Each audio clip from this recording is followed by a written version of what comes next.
Shine Campus, what's going on? I hope everybody's doing well. Happy Sunday. Um, I've had a good weekend and cannot complain about anything. Excited for our conversation. We'll, go, we'll get rid of that echo so you guys don't have to deal with that. So, we are talking about you and your bad habits today. And to be honest, I don't think people are as concerned about their bad habits as much as the outcomes of their bad habits. So, like, if you're a smoker, like, what does smoking end up in being, um, or end up doing to you and your body if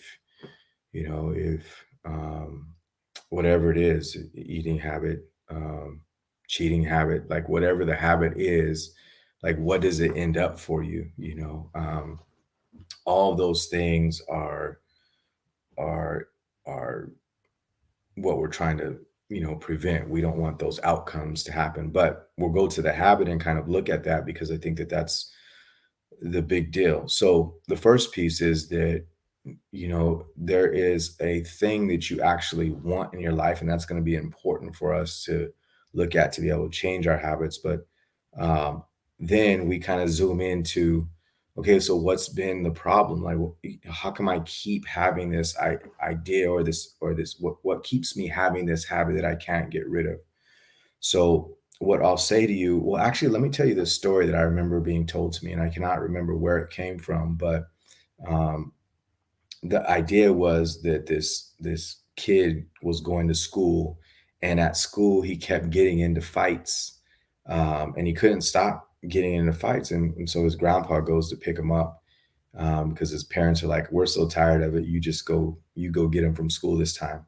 So his grandpa goes to pick him up, and he's like, "Man, grandpa, I really don't want to get in fights. I don't know what's going on with me." And I'll pause right there because just the other day I was picking up my son, and I heard a kid saying something similar to his dad. He was like, "Man, I keep getting in trouble, Dad. I can't even stop it." And I almost wanted to break out this story for him. But anyways, so the grandfather picks him up. He tells his grandfather, like, "I can't stop getting in fights. I don't know what's going on with me. I don't want to get in fights."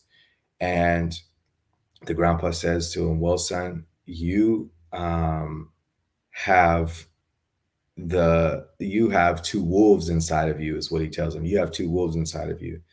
You have a good wolf and a bad wolf, and right now your bad wolf is winning." And he says, "Well, I don't want him to win anymore. Like, I'm tired of him winning, and look, I even costed you time to come pick me up."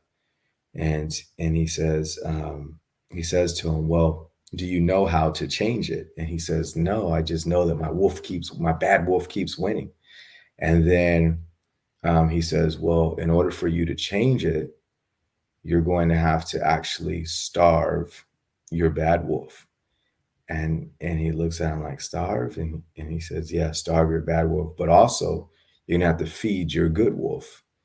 And he looks at him kind of crazy because, well, one, he's like, "I don't have wolves inside of me." And then two, he's like, "What does it even mean to feed or starve these things?" Right. So as he's telling him that story, he could see that he's puzzled. And he says, "Well, your good wolf or your bad wolf is all of the things that you're doing that are wrong. Those are the behaviors, right? They're represented by that. Um, and all of the things that you are watching, like the WWF that you're watching on TV, the conversations that you're having with your friends, the interactions that you're having with your friends, all of those feed into a certain kind of behavior." And then he says, "With your good wolf, which you may not recognize yet, but it's probably the one that's having this conversation with me and the one that cares about my time. You have to be willing to feed and grow that scenario." And so that's always been a story that's interesting to me. And I don't even remember if there's a more to the end part of that, but I think you guys kind of could get the picture for what happens there. And so a lot of times what happens, you guys, is we're so desensitized to what's going on in this world. Like the way PG movies are nowadays, when I turn them on, like they're harsh. There's a lot of harsh things on there. And so by the time we get to my age, or you get older, you've had so many things that minimize a lot of the behaviors that go on that just aren't right. And so at some rate, you've even done that with some of the habits that you don't want. Let's say that your habit is drinking, and you could recognize, like, this is how it's costing my body an issue. This is how it's costing my life an issue. At some rate, you've even kind of minimized that's a problem, or you've made it into something that's not a problem, right? And that'll be the case with every scenario that you're looking at that's a bad habit. Okay. And so the truth is that somehow we minimize it, and we need to understand that it is a big deal. It's not a little deal, it is a big deal. And we have to be able to get our focus and our look to be on something else, right? So, what are the other things? Well, sometimes because we're so embedded in that harsh scenario or in running from something, and that's usually the reason why our bad habits get to keep up, is because we're trying to run or avoid something or not actually allow something to come through, right? So because we're so embedded in that run, we never even look at what our real possibility is that we want. We don't stare at it long enough to be invested in it. So in order for us to do that, remember the grandpa told him, feed your good wolf, right? Start doing a different kind of routine that only has things inside of your life that you want to be a part of. And that's really scary, because there's a lot of things in this world that they're okay, but they're not necessarily where we want to be a part of. And if you can commit to that task, or commit to being in that place that says, I will actually look at what I want and start working on getting better at those things, then that's going to actually do what the grandfather was referring to as feed your good wolf, right? So it's a daily routine. You start looking at, like, what are my routines?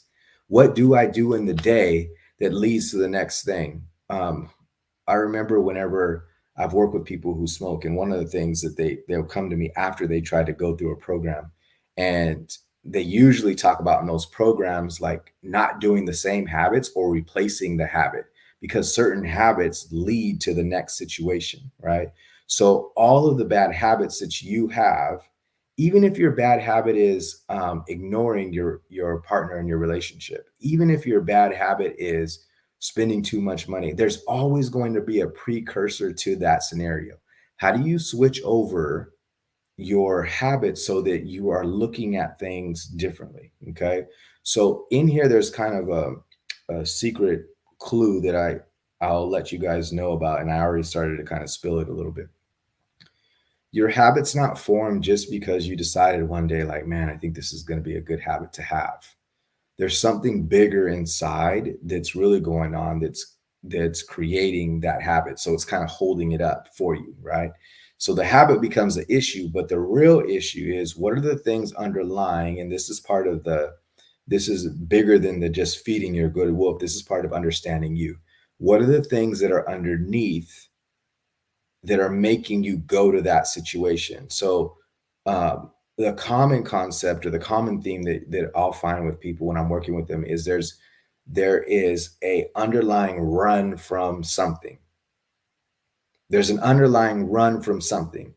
That's one thing. The second thing is, you've never on the inside, or actually in interaction with other people, you've never been totally honest. And so you also know that, and dealing with that pressure also keeps a habit generating or forming and building and continuing, right? So because you haven't been honest enough with other people outside of you, then on the inside, it's eating you away, because you're better than that, right? So it's those two things right there, where you're either running from something, which in some way, the second one is kind of a running from something. You're running from something, or you haven't been honest enough with what's going on with people around you, and being able to allow yourself to be who you are, and what's going on the outside is going on the inside, right? So those two things start scrambling what's going on. And instead of us dealing with that, a lot of times we just go to running from it, right? And as long as you go to running from that scenario, you start keeping habits up and building habits and embedding them. Okay. And before you know it, your life is nowhere where you want it to be, right? So what ends up controlling you are the lies that you've told. It's the run that you're doing. That's what ends up controlling you. And you'll be running for the rest of your life until you're willing to really look at it and address it, and change courses on it. Okay.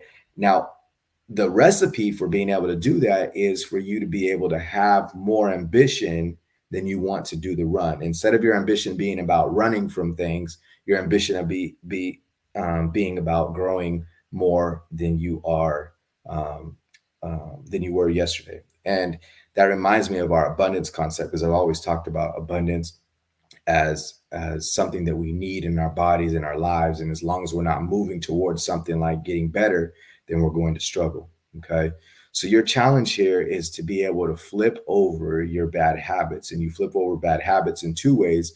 One is you flip over bad habits by rearranging your habits and being able to focus on all the things that you want to do. And then the second thing is being able to grow your ambition towards goodness and to where you want to actually be in life.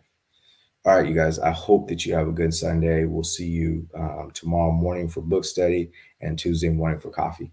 Take care.